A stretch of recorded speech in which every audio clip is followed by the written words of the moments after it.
Role.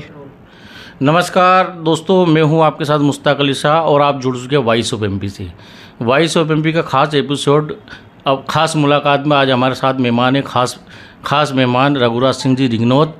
आइए उनसे बात करते हैं नीमच नगर पालिका चुनाव को लेकर और भी बात करेंगे हम उनसे। सबसे पहले उनसे बात करना चाहेंगे कि जिस तरह महाराज सिंधिया पहली बार बीजेपी में शामिल होने के बाद उनका नीमच आगमन हुआ था, कोरोना से मृत्यु होने वाले के घर पे वो संतावना देने आए थे।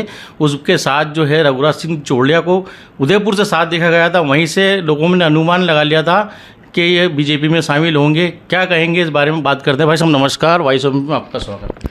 धन्यवाद। वॉइस ऑफ एमपी, आपने जो पूछा है कि कोरोना के बाद सिंधिया जी आए थे, तो मैं उस टाइम नहीं आया। तो आपको ध्यान होगा कि आप ही के पे यहाँ पर एक इंटरव्यू में मैंने बोला था कि मैं सिंधिया जी के साथ हूँ।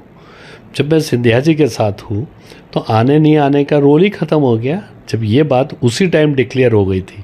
और ये मैंने बोला था मैं कांग्रेस छोड़ चुका हूँ, मैं कांग्रेस के साथ था, अंडरस्टूड था। भाई साहब जैसे आपने कहा था उस टाइम वॉइस ऑफ एमपी को कि आपने कांग्रेस छोड़ी, तो उसके बाद आप बीजेपी में शामिल क्यों नहीं हुए अभी तक?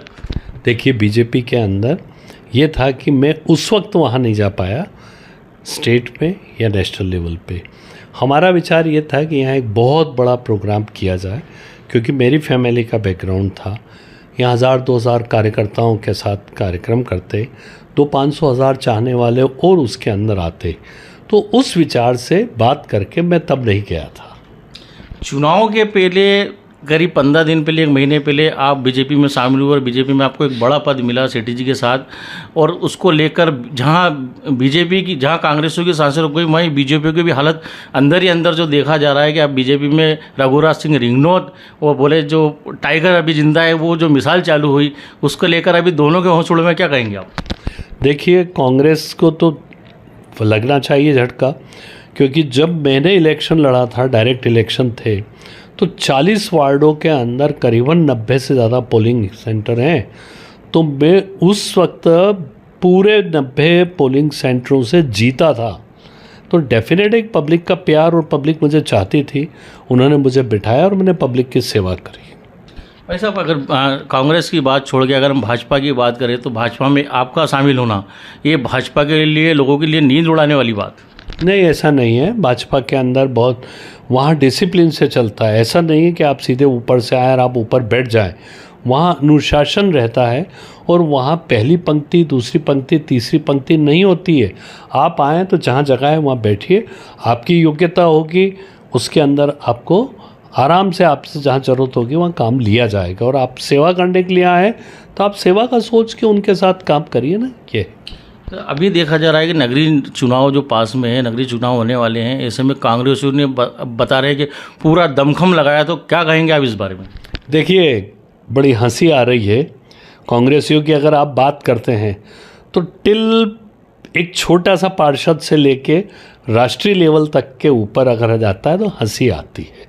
और मैं तो ये पार्षदों से कहूँगा, वार्डों के अंदर, और जनता से कहूँगा, जो कांग्रेस में अभी भी हैं, जो अपने आप को नहीं बदले हैं, विशेषकर मुस्लिम से लेकर के जो लोग, आप विचार करिए, एक राष्ट्रीय भावना से जुड़िए, इसमें आइए और कांग्रेस में एक बात को देखिए। एग्जाम्पल है 10-20 साल का आपको, जो जितनी तेज़ी से कांग्रेस के अंदर नेता है उसकी टांग खींचेगा, उसको उतना ही बड़ा पद मिलेगा। यानी अगर पार्षदों का चुनाव है तो जितने वार्ड के अंदर जिसको कांग्रेस पार्टी टिकट दे रही है, अगर उसको बुरी तरह आप निपटाते हो तो आपको उतना ही ऊपर पद मिल जाएगा। जिसका एग्जाम्पल बैठे हैं, जो नेता अभी कांग्रेस के अंदर हैं, जिनने बगावत करके उनने कांग्रेस के दिए हुए टिकटों पे विधायकों को हराया, सब जगह उन्होंने हराया, आज उनको वापस टिकट से नवाजा गया। मतलब क्या? मतलब साफ है कि आप जितनी ज़्यादा बगावत करेंगे, जितना निपटाएंगे, आपको अगर टिकट नहीं मिलता है तो आप बिल्कुल खड़े रह करके उसको हराएंगे, तो अगली बार आपकी पूछ परख होगी। ये कांग्रेस की पॉलिसी, और ये हो रहा है। और अब वो और 3 टिकट लेने के बाद चौथा वो संगठन के अंदर भी बैठे हैं। और अभी आपके सामने लिस्ट आएगी, तो जो बरसों से जिनके बुजुर्ग भी कांग्रेस में रहे, अच्छे लोग हैं, उनके टिकटों को काट के और वो अपने चाहने वालों को टिकट देंगे। भले कांग्रेस कहीं भी जाए, गर्त में जा रही, गर्त में जाए, उनको कोई मतलब नहीं, सिर्फ ये चल रहा है। क्या मानना है कि कांग्रेसियों की आपसी फूट ही कांग्रेस को ले डूब रही है? देखिए, कांग्रेस की आपसी फूट क्या, छोटा सा एग्जाम्पल है कि कांग्रेस के अध्यक्ष जो रहे हैं, जिन्होंने बरसों सेवा करी है, गांधी भवन में बैठ के जेब से पैसा दिया है, बहुत बड़ी बात तो नहीं कि उनको ही टिकट अगर ये नेता लोग दे दे तो इससे बड़ी बात क्या होगी। ये जितने अग्रिम पंक्ति के हैं जो कांग्रेस के बाद ये जो उनके सरों पे आके बैठ गए, आप देखिए, चाहे ब्रजेश सक्सेना हो, मुझे नहीं लगता कि उसको टिकट दे देंगे। पृथ्वी सिंह आप देख लीजिए, जो बरसों से जिनकी अपनी इमेज है, अनिल चौरसिया जो इतने बड़े साम्राज्य का मालिक है, उसके परिवार को टिकट दे दे, जबकि ये सारे योग्य हैं। ऐसे बीसियों हैं, उन बीसियों को छोड़ के जैसा पिछली बार इन्होंने किया था कि बीजेपी के सामने नीमच सीटी से उम्मीदवार लाए थे, तो आज कांग्रेस 28,000 30,000 से हारी। तो जो हारे हुए लोग हैं, वो एक बहुत पुरानी कहावत है कि जो होता है ना कि तू भी मारे सरी की वेजे, मतलब आप विधवा हो तो मेरी तरह विधवा हो या जो भी हो। तो आज अगर इनके नेतृत्व यहाँ पे जो है, जो कहते हैं हम राहुल गांधी के साथ के हैं, वो 3-3 4-4 लाख हर बार के इलेक्शन में 1-1 2-2 लाख बढ़ा लेते हैं, एमएलए हज़ारों वोटों से हारने के बाद। तो ये सब भी टिकट दे करके ये भी चाहते हैं कि आप पूरे हमारी तरह से हो जाओ ताकि मटिया बैठो। देख लेना, रिजल्ट आपके सामने है। भाई साहब, कांग्रेस के लिए आपने बड़ी बात कही कि कांग्रेस में अगर पुराने को टिकट मिल जाए तो बड़ी बात है, लेकिन अगर हम बीजेपी की बात करें तो बीजेपी में भी ऐसे कई कद्दावर नेता हैं जो पिछले कई सालों से बीजेपी में सेवा करते आ रहे हैं, लेकिन अभी तक उनको टिकट नहीं मिल पाया। देखिए, बीजेपी का बहुत स्पष्ट है, वहाँ सेवा करने के लिए आइए, आपको पद लेना, पद मिले नहीं मिले ये रोल ही ख़त्म है। तो वहाँ अगर आप कितना ही बड़ा नेता क्यों ना आए, कितना ही बड़ा जो अपने आप को कहता नहीं मैं बड़ा हूँ या मेरे बिना नहीं, वो उसी एक छोटे से कार्यकर्ता के समान है, उसी के साथ बैठेगा, उसी के साथ करेगा। तो जो मानसिकता है वो मालूम है कि हमें पद मिले ना मिले, हमारी योग्यता होगी तो मिलेगा, बाकी नहीं मिलेगा। भाई साहब, हमने वाइस ऑफ एमपी की टीम ने नीमच में एक मुहिम चला रखी, शहर का संग्राम, जहां वार्ड वार्ड में हम जाके लोगों की दुख तकलीफ जान रहे हैं, लोगों के वार्ड की विकास की बात कर रहे हैं। जो हमें पता चला इस वार्डों में जाने के बाद, जायज़ा लिया हमने, तो लोग जो है काफ़ी आक्रोश से काफ़ी रोते हुए नजर आए। लोगों की किसी के यहाँ नाली नहीं है, किसी को पानी नहीं मिल पा रहा है, किसी को राशन नहीं मिल पा रहा है। लोग इतने परेशान हो गए, चाहे भाजपा का वार्ड रहा हो, चाहे कांग्रेस का रहा हो, लेकिन 40 ही वार्ड की स्थिति बहुत खराब है। 40 ही वार्डों में आज भी जो है रघुराज निगनोत को याद किया जाता। क्या कहेंगे आप? देखिए, मैं उस जनता को धन्यवाद देता हूँ, उन्होंने मुझे 2 बार सेवा करने का मौका दिया। दोनों बार मैंने उनके जो चाहा, जैसा हुआ मैंने तब किया। जब मेरा बहुमत नहीं था, मेरे पास पैसा नहीं था, तब मैंने उन लोगों की सेवा करी। तो डेफिनेट है, आज अगर आप किसी की सेवा करते हैं तो पब्लिक आपको याद करती। एक रही बात 40 ही वार्डों के अंदर काम होता है नहीं होता है, तो उसके ऊपर डिपेंड ये करता है कि जनता जब तक वहाँ के वार्ड की जागरूक ना हो, और जागरूक हो के वो विधायक सांसद और उनसे अपना वार्ड का डेवलपमेंट और उसका काम है वो क्यों नहीं कराती। हमारा फ़र्ज़ है कि हम अपने वार्ड की समस्याओं के बारे में लिखें, बोलें, या वार्ड के पार्षद को कहें कि भैया ये काम है आप कराइए, उससे पूछें कहाँ समस्या आ रही है, उसको हल करें, तो आपके वार्ड का काम होगा। बाकी रही भाई 40 वार्ड हैं, कई किलोमीटर के एरिया में ये फैला हुआ है नीमच, इसके अंदर अगर हम ये अपेक्षा करें कि सब पूरा हो जाए, आपको सोचना पड़ेगा कि क्या कारण है, क्यों हुआ और क्यों नहीं हुआ।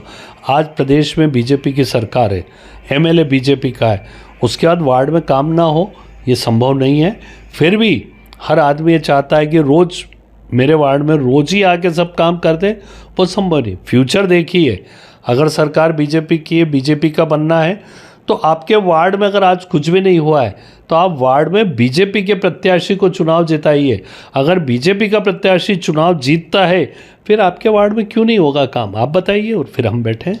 आपने वो बात बोली कि जिस तरह से कि वार्ड में बीजेपी के नेता को जिताइए और बीजेपी अगर काम नहीं करती, लेकिन हम अगर बात करें नगर पालिका की, तो नगर पालिका में जो सरकार की बनी थी वो नगर पालिका की थी, परिषद नगर पालिका की थी। कांग्रेस के तो चंद जो पार्षद रहे, ज़्यादातर अगर हम माने तो 30% जो है 30% जो पार्षद जो है बीजेपी के रहे, तो भी वार्डों में काम नहीं हुआ। बीजेपी के वार्डों से ही ज़्यादा आक्रोश फैलता नजर आ रहा है। देखिए, ऐसा तो नहीं होना चाहिए।